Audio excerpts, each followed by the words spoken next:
कि इंसान की ज़िंदगी में सुबह से लेकर शाम तक जब उसकी आंख खुलती है सुबह के लिए और जब पूरे दिन को रात को सोने के लिए लेटता है, बहुत से मूड्स यानी उसके जो मुख्तलिफ अंदाज होते हैं उसके ऊपर अटैक करते हैं और वो इंसान की के कैपेसिटी में नहीं है कि उनको वो रोक सके कि जी मैंने सारा दिन खुश रहना, ऐसा मुमकिन नहीं होता। वो ये कह नहीं सकता कि मैं सारा दिन दंदियाँ निकालता रहूँगा। वो दंदियाँ निकालता रहे तो थोड़ी देर बाद उसके जबड़े तंग करना शुरू होते हैं, वो रिलैक्स हो जाते हैं। और बाज़ का तो कह जी मैंने सारा दिन आज जो है वो सीरियस रहना, बिल्कुल किसी से कोई बात नहीं करें, तो तब भी वो घंटे डेढ़ घंटे बाद उसके जबड़े दर्द करना शुरू करते हैं, वो खुद ब खुद हंसना शुरू करेगा। ये वो मूड है इंसान के जो उसकी किस्मत में उसकी बाय डिफ़ॉल्ट उसके पास आ गए होते हैं। अब इंसान नाराज़ भी होता है, खुश भी होता है और इंसान जो है ना बाज़ का उसको इरिटेशन का शिकार भी होता है। ये सब सारे मूड जब उसके दिन में आने होते हैं, ये तो नेचुरल होगी बात, लेकिन नेचुरल की बात ये कि इंसान जो है उसको कैसे टैकल करता है, ये मैटर, ये एजुकेशन उसको सिखाती है। This is the matter of education. अब जो बंदा, मुझे अक्सर बच्चे कहते हैं सर मुझे बहुत गुस्सा आता है, मैं क्या करूँ, तो उसका मतलब ये होता है कि उसको ये नहीं पता कि जब वो गुस्सा आ रहा होता है उसको कंट्रोल कैसे करना है। जैसे अल्लाह के नबी ने फरमाया कि तुम में से पहलवान वो है, ताकतवर वो है कि जब उसको गुस्सा आता है तो उसको क्या कर लेता है, कंट्रोल कर लेता है। जिसको अपने बारे में नहीं पता वो अपने मूड्स को चैनलाइज नहीं कर सकता। तो आपने अपने मूड्स को क्या करना है, चैनलाइज करना है। गुस्सा आना बुरी बात नहीं है, नाराज़ होना बुरी बात नहीं है, आवाज़ार होना बुरी बात नहीं है, उदास होना बुरी बात नहीं है। बुरी बात यह है कि आपको अंदाज़ा नहीं है कि इस डिफरेंट सिचुएशन को हैंडल कैसे करना, हाउ टू हैंडल इट। अब मैं आपको एक बात बताने वाला हूँ,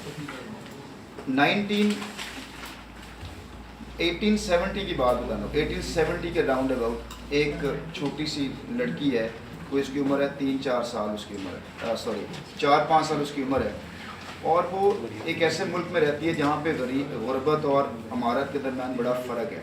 उसकी माँ टीचर है, उसका बाप टीचर है, बाप को जॉब से निकाल दिया जाता है, माँ के ऊपर सारा बोझ आ जाता है और अल्टीमेटली माँ फौत हो जाती है। घर के हालात बड़े ख़राब होते हैं।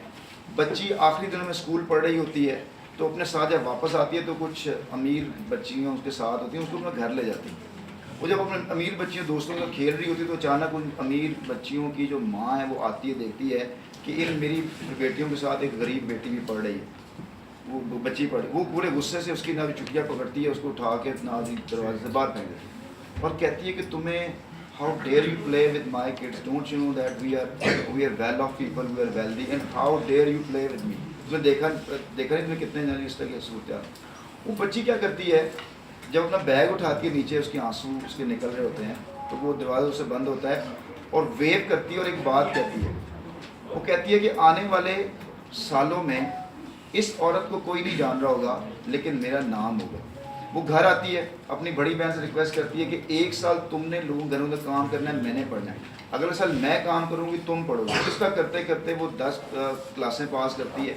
जिस मुल्क के अंदर वो रह रही होती वहाँ पर ख़वातीन को यूनिवर्सिटीज़ के अंदर इजाज़त नहीं होती पढ़ने की। तो उसमें क्या कहती है कि वो एक साथ एक डॉक्टर होता है जो कि लेबॉर्ट्री में काम करता है, उसके साथ वो अटैच हो काम करती है और 30 साल काम करती है, यहाँ तक कि 1903 के अंदर दुनिया को रेडियो एक्टिव एलिमेंट दे जाती है।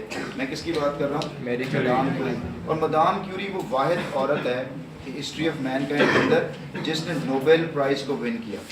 एक दफ़ा नहीं किया, 2 दफ़ा उसको नोबेल प्राइज़, एक दफ़ा से डिस्कवरी के ऊपर और दूसरा उसको सेपरेट करने के ऊपर। बात यहाँ ख़त्म नहीं होती, उसकी बेटी अर्निंग क्वीनी जो है 1917 के अंदर फिर नोबेल प्राइज़ को विन करती है। अब ये बात सुनाने का मकसद ये है, जो पैशन आपके पास आता है, गुस्सा आपके पास आता है, वो अच्छा होता है, आपने उसको चैनलाइज कैसे करना होता है, that matters a lot. Channelise कैसे करना होता है, आप जितना अच्छा चैनलाइज करते हो उतना अच्छा आप बेहतर इंसान बनते हो। हमें गुस्सा आ रहा होता है लेकिन we don't know how to channelise it. हम कहते हैं किसी को जान से मार दें, वो एक फायर होती है, वो एक पेट्रोल होता है, उस पेट्रोल को अगर आप सही रास्ते पे लगाएंगे तो वो आपके लिए फ़ायदा मंद हो सकता है। गुस्सा आना बड़ी अच्छी चीज़ होती है लेकिन किसी को तोड़ देना वो गलत होता है। उस गुस्से को फायर बनाएं और तय करें कि इस साल मैंने इस जगह पे होना है, तो फिर आप देखिएगा वही जो पावर है आपके लिए कितना फ़ायदा मंद साबित हो सकती है।